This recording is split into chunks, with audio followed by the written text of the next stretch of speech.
Tapi yang saudara tidak sangkal adalah saudara menembak tembok, begitu ya, 2-3 menit setelah Richard menembak Yosua, begitu ya.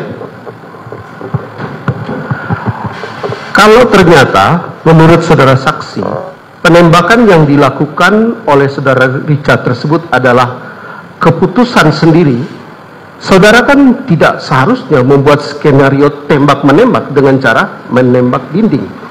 Saudara ketika itu adalah Kadif Propam.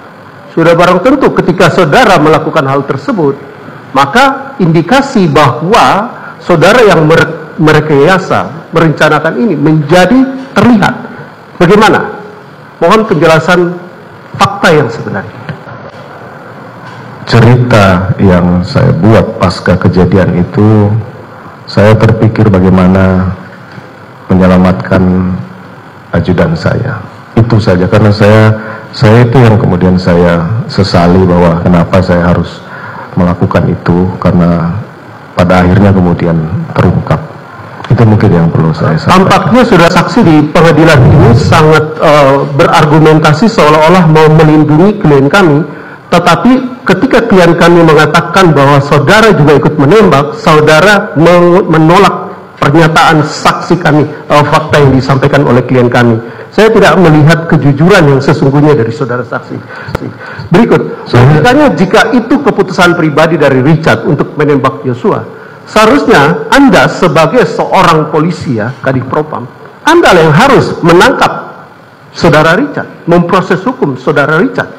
Bagaimana menurut penjelasan Anda? Saya sudah sampaikan bahwa saya akan bertanggung jawab terhadap apa yang saya lakukan. Terhadap yang tidak saya lakukan, saya tidak akan bertanggung jawab.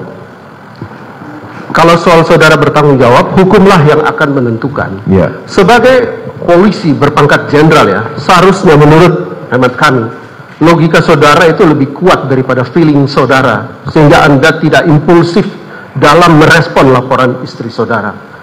Dan oke, saya mencoba untuk merangkai pertanyaan sesuai dengan penjelasan Anda bahwa Anda tidak suruh klien kami yang menembak. Jika begitu, bukankah polisi, sekali lagi, itu adalah pihak yang berkewajiban untuk menangkap pelaku kejahatan?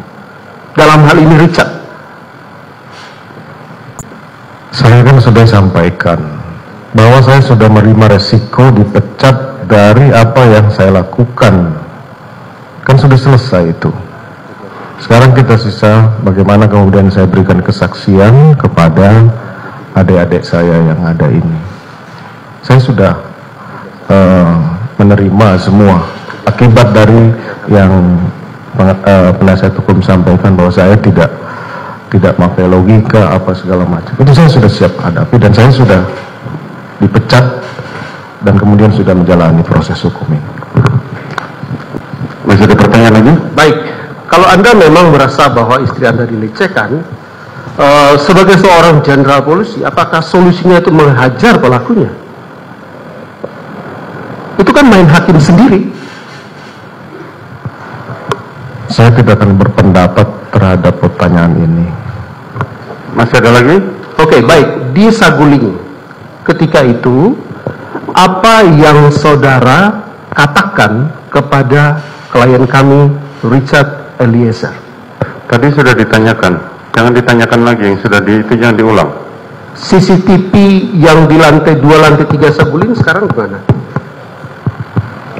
Saya tidak tahu karena setelah patsus saya itu kemudian dilakukan penyitaan oleh penyidik. Sebagai pengetahuan, sudah bisa menilai bahwa kalau bertanya Anda menjawab. Saya nggak mungkin saya masuk di sini. Langsung saja, pertanyaannya apa saja, jangan ditanyakan pendapat, fakta saja. Kalau masih sudah tidak ada, sampaikan tidak ada. Cukup? Baik, majelis, kami mau bertanya tentang keseharian saudara saksi dengan klien kami Richard. Ya, apakah ketika saudara memerintahkan Richard untuk melakukan sesuatu hal, dia melakukannya dengan tepat atau meleset? Pada saat kejadian atau bukan, sebelum-sebelumnya? Sebelum-sebelumnya semua yang ikut dengan saya pasti akan nurut perintah saya. Bahkan setelah kejadian penembakan pun Saya sudah sampaikan tadi bahwa setelah senjatanya disita, saya pinjamkan senjata dia untuk jaga diri. Jadi jangan bilang saya tidak bertanggung jawab terhadap dia.